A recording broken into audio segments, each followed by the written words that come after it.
Hello everyone, back in today's second video. Going to have a look at the weather for the next week to 10 days. For today's second video, that will take us to around the 22nd of November. And we'll also be able to extend out beyond that with the extended GFS and ECM ensembles. They run to a couple of weeks. Have a look at CFS-V2 at the end of the video. For the weather for the next month. And just to say that the first video today was actually a 30-day look ahead with the ECMWF model looking at the temperature and precipitation anomalies for the UK and the rest of Europe as well for the next 4 weeks. So have a look at that and see how they compare perhaps to what we're going to see at the end of the video with the CFS. Right then, so we're going to start off with the latest terms of the flood warnings, Mo, for England. So we still have 5 severe flood warnings, which is severe flooding, danger to life. They are all on the River Don still. So River Don at Bentley, River Don at Fishlake, River Don at Kirk Branwith, River Don at South Branwith, and River Don at Willow Bridge Caravan Site. Those areas, there is a threat to life on the River Don, and that's been the case since last Thursday as well. There's 29 flood warnings, which is flooding is expected. Immediate action is required. But you just hear a lot of those are covering the River Don again as well. 78 flood alerts, which means flooding is possible, and be prepared. I haven't got time to go through all of these, of course, but I'll leave the link in the description at YouTube to this flood warnings page from UK government, and you can have a look at this and see if your local river is affected. 41 flood warnings are no longer in force, so been removed in the last 24 hours. So still quite a serious situation. This deluge occurred across the northern parts of England, North Wales and the North Midlands on Thursday. Still we have those 5 severe flood warnings, and unfortunately on Thursday again there might be some more very heavy rain in a very similar position. So we'll talk about that later on in the video. This is the Arctic Oscillation Observed and Forecast chart. So the black line here shows where we've been with the Arctic Oscillation. Red line's at the end, where the GFS ensembles are forecasting the Arctic Oscillation to go. So just an index that's reflecting the atmospheric state, not driving anything, just tells us what the atmosphere is doing. When the Arctic Oscillation is in its positive phase, we've got low pressure up over the pole, and that will usually keep the cold air bottled up over the North Pole and the Arctic, and we will typically strengthen the zone of westerlies coming across the Atlantic into Europe at this point of the year. Conversely, when the Arctic Oscillation is negative, we'll tend to get high pressure blocking up over the pole, and blocking is a route pushing cold air out of the pole down into mid-latitudes. Now, we're already weekly negative with the Arctic Oscillation just there, and the GFS ensembles the next couple of weeks are forecasting the Arctic Oscillation to stay in negative territory. I'm not quite doing the jump off the cliff that they were doing on this chart a couple of days ago, so not going to extremely or even record-breakingly negative levels, but nevertheless still on the negative side of average, more negative than we are right now. Looks like we're in quite a prolonged period of negativity of the Arctic Oscillation, and this of course will be associated with higher pressure up over Greenland and up over the Arctic, and potentially pushing cold air out of the Arctic and into mid-latitudes. But of course, where that blocking sits is always a critical factor to determine where that cold air is going to get pushed out. Because if one place is on the cold side of a blocking area of high pressure, another place has to be on the mild side of a blocking area of high pressure. So this doesn't guarantee that we in particular will get cold from this blocking. The cold could get pushed out into Asia, could get pushed out into North America. So just indicating, telling us that we will have high pressure over the Arctic, but where that high pressure is sitting will be the critical factor, of course. North Atlantic Oscillation observed and forecast looks like this. So again, black line shows where we've been with the NEO, red lines at the end where the GFS ensembles are forecasting the NEO to go. We have been in a prolonged negative phase of the NEO going right way back to the spring, although did go a little bit positive for around a month there from sort of late August to mid-September. A little bit positive then, but then we went back into a prolonged negative phase of the NEO through the rest of September and the whole of October. Where we are right now with the NEO is weekly positive, staying basically in weekly positive territory for next week to 10 days, but we are seeing a little bit of a sign there perhaps of a dip back down into negativity before the end of November. So late on in the month we might see the North Atlantic oscillation beginning to go into more of a negative phase. If that was to happen, then it will be associated with a decrease in strength of the westerlies. So a positive NAO will be associated with a strong Icelandic low and a strong ridge of high pressure through the Azores, and consequently the differential between those two areas of high and low pressure will strengthen the westerlies across the Atlantic at this time of year. Conversely, though, when the NAO goes negative, you will weaken the Azores high and the Icelandic low, and sometimes you will replace actually the low pressure around Iceland with high pressure and the high pressure around the Azores with low pressure. You'll get a complete flip sometimes with a negative NAO on the overall expected pattern. So possibly signs that the NAO is going negative towards the end of November. For the next week, 10 days though, looks like it's staying weekly positive. Arctic oscillation is going to be in a negative phase from beginning to end. We will keep a close eye on the AO and the NAO over the next few weeks and months, of course. GFS temperature and precipitation, or upper air temperature and precipitation ensembles for the next couple of weeks looking like this. We're looking at Leicester today. This is another suggested place for this section of video. If you'd like to have your local town or city featured within this part of the video, then please let us know through the comments at Gazworthings, or you can email us at gazworthings@gmail.com, or ask us on social media, and we are always happy to feature your local town or city in this section of the video if you would like us to. Don't think we can go down to village level yet, but we certainly show you your local town or city. So red line here is the 30-year upper air temperature average for Leicester, and of course we're cold at the moment. We've been cold for quite a while now. I'm going to stay cold on average for the next week to 10 days, so temperatures remain below average. As we go towards the final sort of 10 days or so of November, see a little bit of a recovery in the temperature there, back closer to average. And then for the last week of November, we are seeing a lot of scatter now within the GFS ensemble. So we have these ensemble members just here that are actually very mild, going for very mild conditions in the last week of November, but we can't discount these ones down here, which are much colder.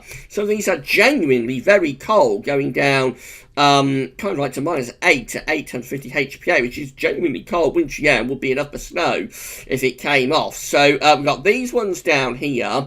They're not outliers because there's several of them doing it, so they are a minority option within the GFS ensembles, but certainly a significant minority are going for much colder weather through the last week of November. By that I mean much colder than we've got at the moment. It's pretty cold at the moment, but these ones just here would be genuinely wintry if they came off. So we've got those ones there, but we've also got a majority of GFS ensemble members up here, which are milder through the last week of November. So big questions to answer perhaps for the final week of November in terms of what the temperature is going to be doing. Precipitation wise, continues to look unsettled, I'm afraid. We've got a bit of a deluge coming up, as I was saying at the start of the video, on Thursday, and potentially it could impact those areas that have already experienced significant flooding. So we're talking about sort of the Midlands, particularly the North and North East Midlands, parts of North Wales, southern parts of Northern England, so Yorkshire, Lincolnshire.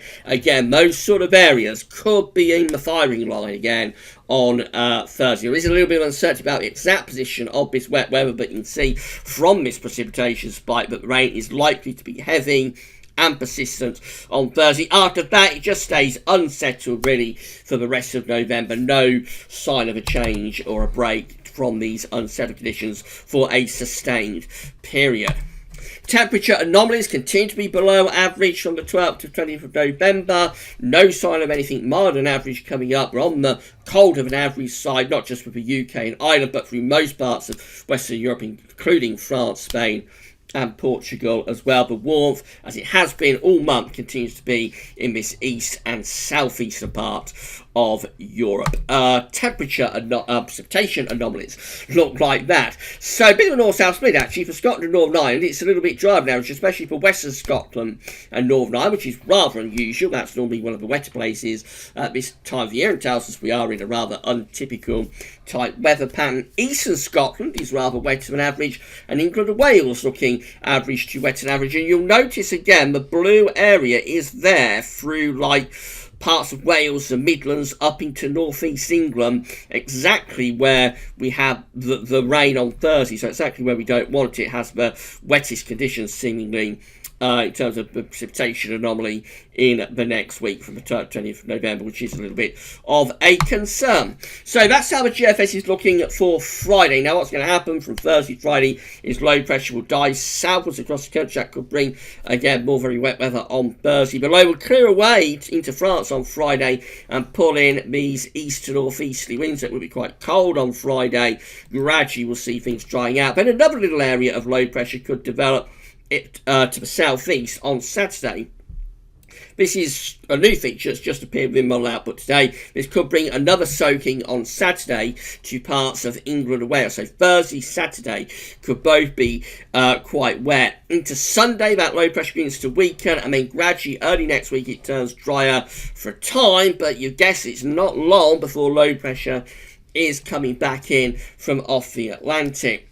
Now, what happens with this GFS run next week is that the low pressure sits to the west of us.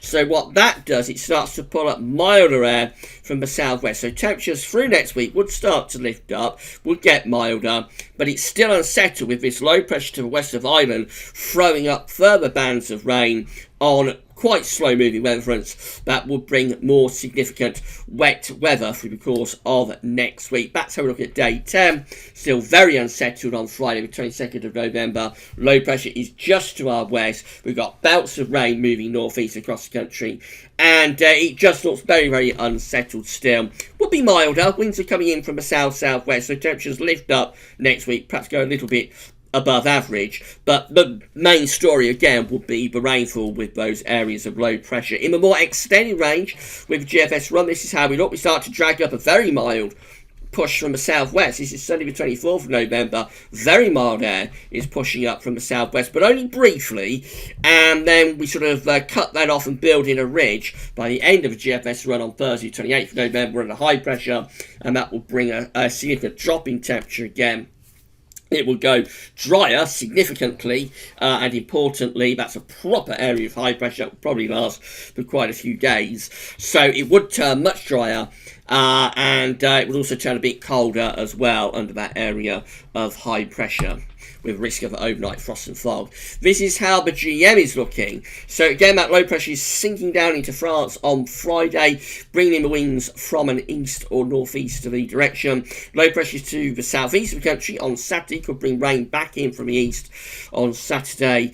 And then early next week, we keep it cool actually with the GM right through to the middle of next week. High pressure tending to be more towards the north and west of us next week, so still maintaining those winds from an east or northeasterly direction through for much of the time next week. It's only very late on day 10 that we perhaps start to bring some slightly milder air in from off the Atlantic, and also some wet weather. So for next week, the GM is drier than the GFS, and it's also colder than the GFS. And then we've got the ECMWF. Again, that low pressure is sinking down into France on Friday, bringing in those chilly or quite cold east to northeast winds. Low pressure again is just to our east on Saturday, moving in from the east, bringing perhaps another soaking on Saturday to parts of eastern England in particular. Only next week, similar to the GM, actually has this high pressure, this ridge out to the northwest. So it can turn a bit dry through the early part of next week, but also staying quite cold.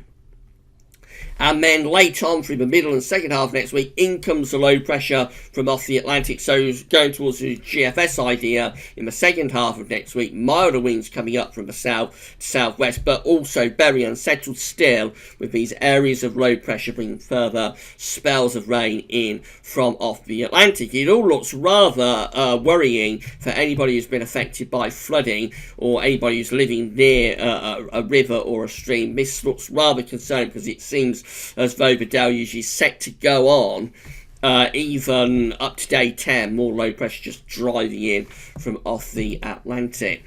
This is how the ECM precipitation forecast is looking from tameteo.com. So what we're looking at here is the rainfall forecast for today. So we've got showers coming down across the country today, a little bit windy over high ground, mainly of rain though for most parts of the country. Turns drier and cold tonight, there'll be widespread frost. Here comes that low pressure from the southwest tomorrow.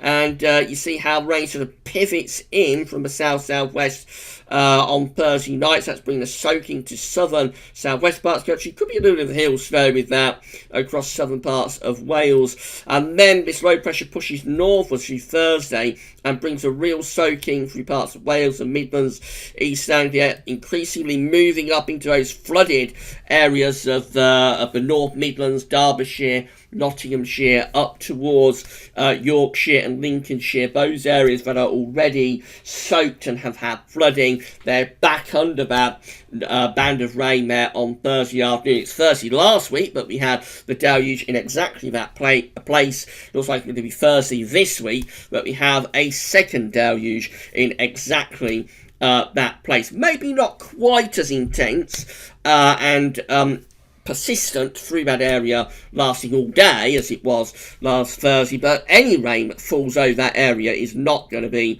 good news. And you see that there is a suggestion of a little bit of snow in this as well, particularly again over the Derbyshire peaks, Staffordshire moorlands, and down into the Welsh mountains. There could be a little bit of snow associated with that, but I think the main story again continues to be heavy rain, giving a renewed risk of flooding from Thursday through to Friday. Friday itself is rather showery, the rain is easing off, but then it's going to Saturday, in comes the next batch of rain from the east. That looks quite heavy, moving in from the North Sea during Saturday, giving us a cold, wet day, potentially across parts of England on Saturday. Not good news at all. Early next week, the rain and showers are easing off as that ridge builds in from west. It will be quite cold though. But then through the middle and second half next week, more rain starts to head in from off the Atlantic. That looks quite nasty. That area of low pressure out to the west of Ireland. That's bringing heavy rain with it. Winds are turning into the south though, so it's becoming milder, but just more bouts of rain heading in from off the Atlantic as we move up towards day 10. These are the options we've got on the table within the ECM ensembles today for day 10, which is getting us to the 22nd of November. We have 22 members of the ECM ensembles, including the operational and the control run. The operational run is a run we've just been focusing on with the ECM, of course, that have high pressure up towards Scandinavia and low pressure over and to the west of the country. They're very unsettled, probably mild, bringing winds up from the south, but bouts of heavy rain coming in off the Atlantic. We also have 19 members of the ECM ensembles looking like that, so low pressure just a little bit more to our southwest, a little bit stronger with a ridge of high pressure perhaps over Scandinavia. Still unsettled, but maybe just a little bit cold as winds are a little bit more from a southeasterly direction. Maintain just here that have the high pressure more focus in the Norwegian Sea, really, somewhere between Scandinavia and Greenland, and low pressure again with those continues to be to our southwest. The exact placement of this trough of low pressure is slightly different from those scenarios, but they are all going in the same direction, which is really unsettled at day 10 with heavy rain moving in across the country and becoming slow moving as well, because what this ridge does sitting up to our northeast, and it's probably been a factor throughout most of the month, what this ridge does up here, it causes the weather fronts to sort of slow down and be unable to clear the country. Normally these fronts and low pressures will be zipping through from the Atlantic into northern Europe on a strong jet stream, then zip through, give an hour or two of wet weather, and then be blown away by a strong westerly wind. This is a different scenario. With the high pressure up to the northeast, it means that weather fronts are slow moving. The areas of low pressure are doing unusual things, such as diving south, northwest to southeast from Greenland to France, and that means that the weather fronts become slow moving and rather stuck over the country, and that allows the rainfall to be persistent and heavy over a prolonged period of time.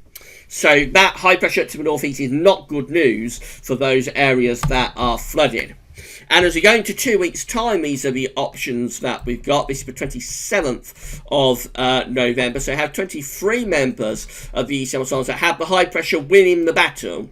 So the high pressure over Scandinavia wins the battle. The low pressure gets pushed out into the middle of the North Atlantic. Winds go into the east, so it becomes cold, probably bringing snow showers onto the east coast, or certainly wintry showers onto the east coast, with significant overnight frost, but it does dry things out. So high pressure wins the battle there. We lose the wet weather. However, we have these 16 just here that have high pressure from Greenland through the northern latitudes, and low pressure is to our south and west. Jet stream is down here too, so they're very unsettled, possibly pulling some quite cold air in on the northern side of those low pressures to northern Scotland, but the main upshot is that most parts of the country are just very wet. And then we have 12 members of these ensembles with high pressure centred over Greenland and low pressure through the Atlantic into the UK. Obviously that's going to be sort of westerly, quite mild and quite unsettled as well. So we may see high pressure winning the battle by the end of the month, but the majority actually of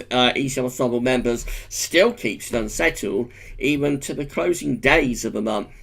And then let's just finish off with CFS. So these are 500 millibar heights broken down into week periods. The first week period takes us from the 12th to the 18th of November. The coming week is unsettled. Low pressure is breaking through from the North Atlantic into west of Europe. High pressure is, of course, pulled out into the middle of the Atlantic Ocean just there and over on the eastern side of Europe. Jet stream lines up northwest southeast.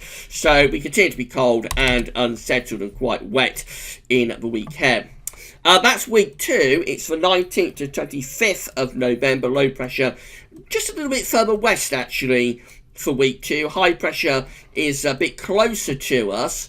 Again, the danger with this is that we just get weather fronts that get stuck across the country's low pressures in the Atlantic will be trying to throw up weather fronts and bands of rain in from the west to the southwest. And with that high pressure just there to the east and northeast of us, the danger, of course, is that the fronts just get stuck and continue the deluge into week 2. However, there's a chance that actually this high pressure might push the low pressure far enough out into the Atlantic that we turn drier for a while. Week 3 is the 26th of November to the 2nd of December. High pressure is in over Scandinavia then. Low pressure is, looks like it's weakening actually, just to our west. It's probably still quite unsettled even then, but maybe the rain just begin to ease down a little bit. And then we go through to week 4, looking rather different to anything that we've seen so far. This is the 3rd to the 9th of December. Goes much milder. High pressure building to our south. Low pressure is up towards Greenland, Iceland. Jet stream is pulling up very mild winds from the west or southwest. The CFS is really consistent with this, that the first week or so of December starts on a very mild note indeed. We shall see. That's 4 weeks away, and what we're going to concern ourselves with more immediately is an ongoing risk of flooding. So the next deluge is coming up on Thursday, and it could be significant again for those areas that were flooded last Thursday.